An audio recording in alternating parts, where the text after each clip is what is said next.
Prophétie accomplie par Jésus numéro 89. Rachel pleure à la naissance du Fils de Dieu.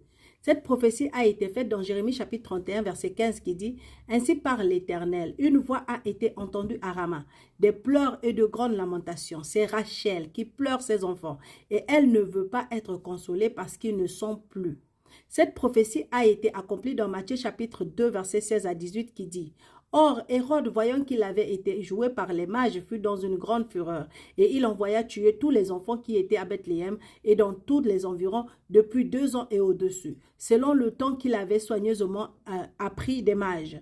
Alors s'accomplit ce qui avait été annoncé par le prophète Jérémie, quand il dit « Une voix a été entendue à Rama, des pleurs et de grandes lamentations. C'est Rachel qui pleure ses enfants et elle ne veut pas être consolée parce qu'ils ne sont plus. » Pourquoi cette prophétie? En fait, cette prophétie nous montre que cette connexion entre la souffrance passée et la souffrance présente nous montre que la réalité du deuil est une partie intégrante dans l'histoire du peuple de Dieu.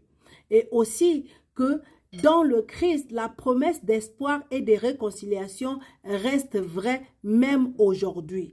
Donc, même si tu es en train de souffrir aujourd'hui, que tu es en train de pleurer aujourd'hui, cela ne veut pas dire que ta situation va rester pareille. Ça veut dire qu'avec le temps, l'espoir est permis. Pourquoi? Parce que c'est des pleurs que la gloire surgit. Donc, tu seras glorifié et tu seras élevé. Parce que autant que Jésus a été élevé, toi aussi, tu seras élevé. Sois abondamment béni.